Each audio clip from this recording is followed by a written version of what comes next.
Welcome to week 8 of the Active Body and Mind program. Today we're going to be getting a feel for how it is that we can find more time. We're going to chat about the different ways in which we can manage our time to see that we all have the same amount of time available to us. It's how we choose to use our time that makes a difference. Alan Lakin once said that planning is bringing the future into the present so we can do something about it now. How often do you find yourself cramming in all those things at the last minute? Do you find yourself running around after others, wondering where it is that you've got time for you? How often do you say to yourself, I just don't have enough time in the day?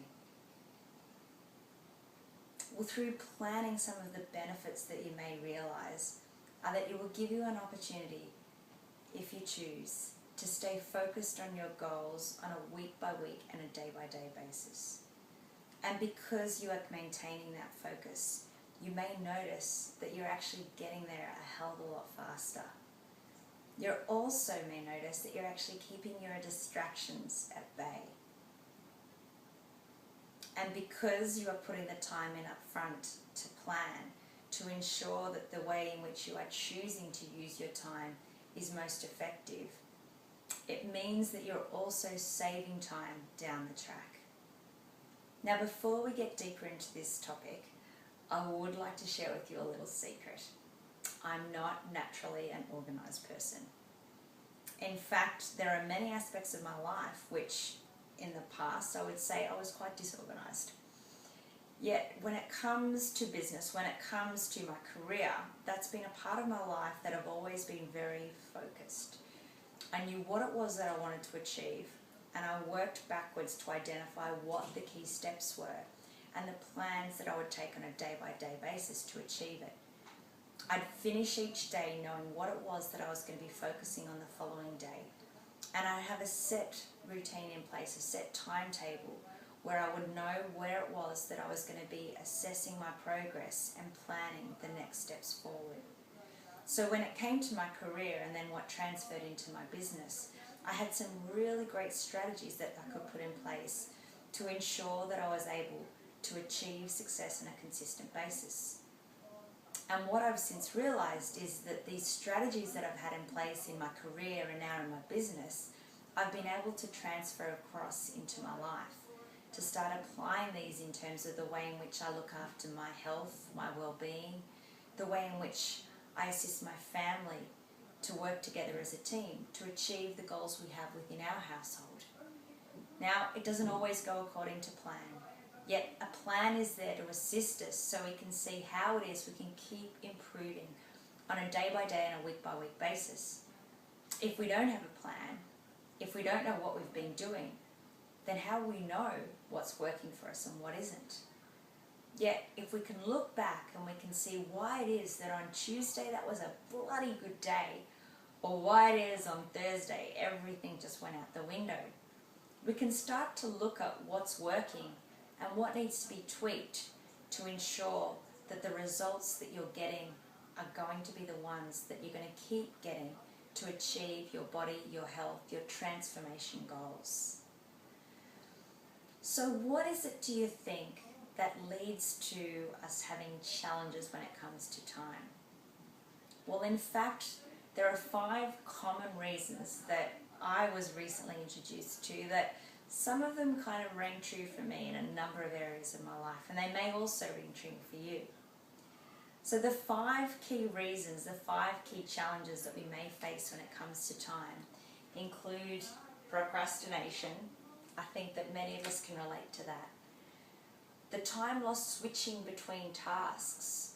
So how often is it, as a wife, a mother, a businesswoman, or whatever your many hats may be, how is it that you find yourself switching from one task to the other? Multitasking, I think we often call it. Yet, did you realise that through this switching between tasks, you're often becoming less effective? Instead, if you actually blocked out the time in your day and created light tasks together, you can actually be much more efficient in the use of your time. And one of the third key reasons is time wasting.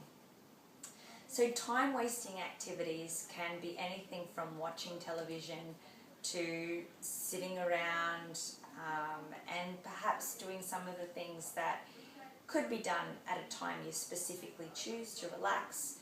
Could be the things that take up your time when perhaps you'd like to be doing other things. Perhaps it's sitting on the computer, surfing the net, whatever it may be. Now, this isn't to say that these activities aren't activities that you enjoy and in fact would like to spend time doing. Yet how would it be if perhaps you could contain the time that you spent doing these activities? If you could find an extra 5 minutes in the day to be spending time doing the things that are also, and perhaps even more so, important to you. Then perhaps you might notice that you even enjoy activities like watching TV or surfing the net even more when you know you don't need to have those feelings that often go with that of guilt or like you're time wasting. And then the fourth, poor organisation. Well, it probably goes without saying since we're talking tonight about planning our time. Yet, if you haven't got that structure in your day, if you are one of those people who are going with the flow, then what you may notice is the days just start to fly by. And as it gets to the end of the week, you may look back and wonder, what is it that you've achieved?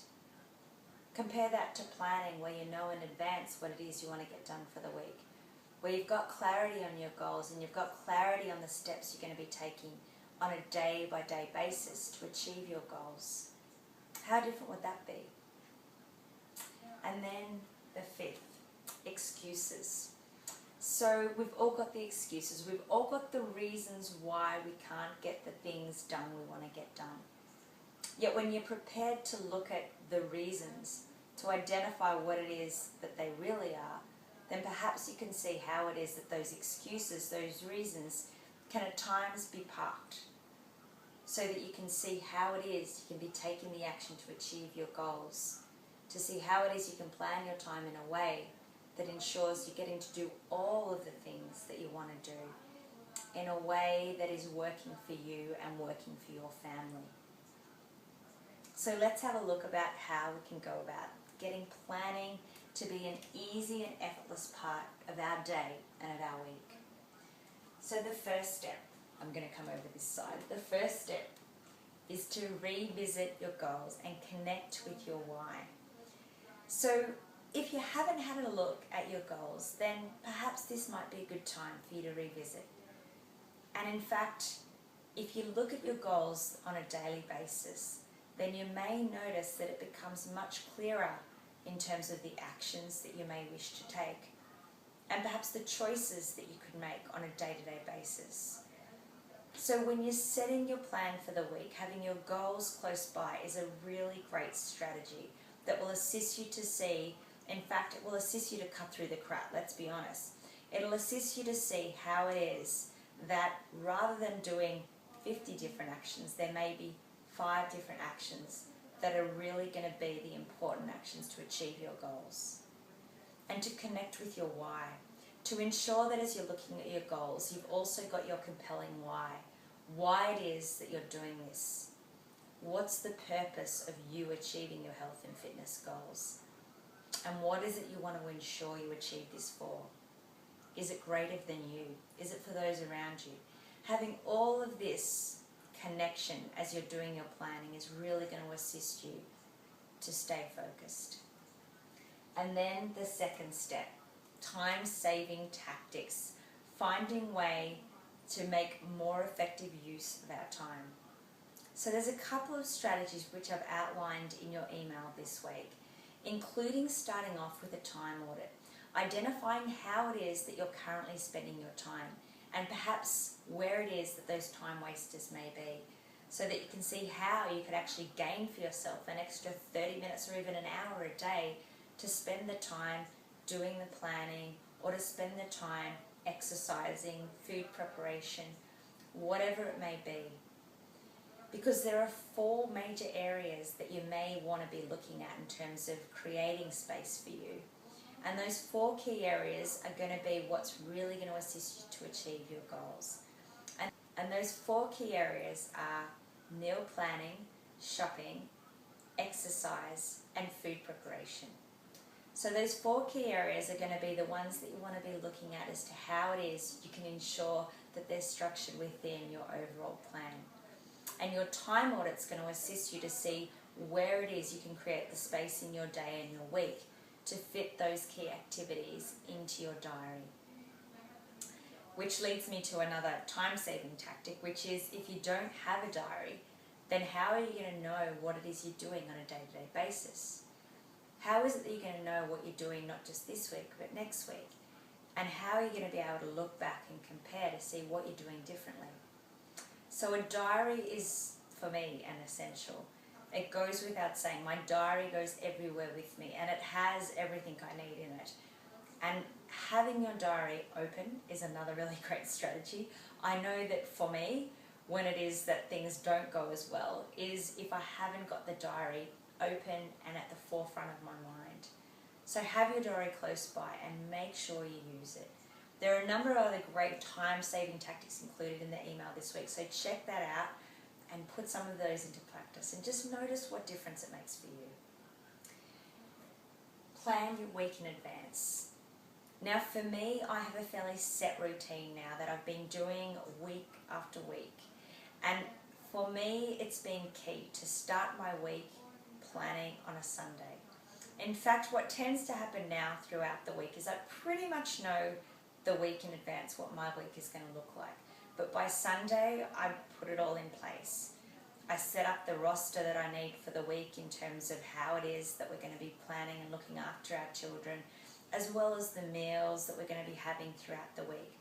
I work through my week both in terms of the household, my health, my family, and also my business, ensuring that I'm clear on what my appointments are throughout the week. And I use Sunday to get that clarity for me and for my family in terms of how it is we want our week to unfold. What is the week that we're creating for us? And how would we like it to be?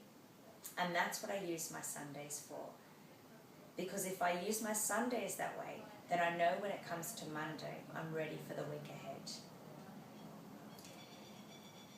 Daily intentions is the next step. So starting each day with a clear focus of what it is that you want to achieve. For me, this often starts the night before. So recapping at the end of the day in terms of my achievements, and then setting my sights in terms of what it is that I want to achieve for the following day.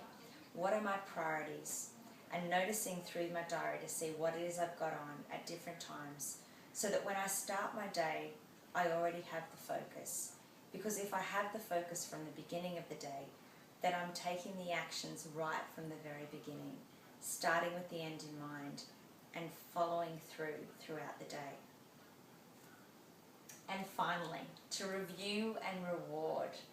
Now, I've been saying throughout this talk quite a few times that when we have a plan, then we're able to go back and we're able to actually see what did work for us. So you could choose to review on a daily basis, or perhaps you want to look at it at the end of the week. Whatever works for you is fine.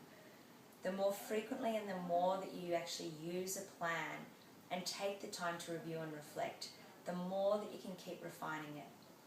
Because when you refine it, then you can get to that point where you have a plan that's really working for you. And it's not only for you, it's for your family. Because when your family knows what it is that you're doing, then they can see how it is that together you can create the week that you want. And that, of course, is where it comes in, the reward. So ensuring in your week you are scheduling and you're prioritizing, rewarding yourself, finding how it is that you're spending your time in a way that you want to be spending your time, and what this means for you and for you achieving your goals. Because the more that you build rewards in along the way, the more motivated you are to keep taking action. And when you're motivated, well, how much easier is it to achieve your goals? So I'm sure by now you're starting to see what it is going to mean for you to be planning on a day-by-day and a week-by-week basis. And you can hear that there are many tools that are available to you. And I want you just to spend the time just having a bit of a play this week, getting a feel for what planning is going to mean for you. To see how, by planning now and in the future, it is going to be how it is that you turn these new habits into a lifestyle that you will keep doing forever and for however long works for you. So this has been week 8 of the Active Body and Mind program. It's been great hanging out with you again. I'd love to know how you're doing, so feel free to share. And in the meantime, enjoy your planning. Bye for now.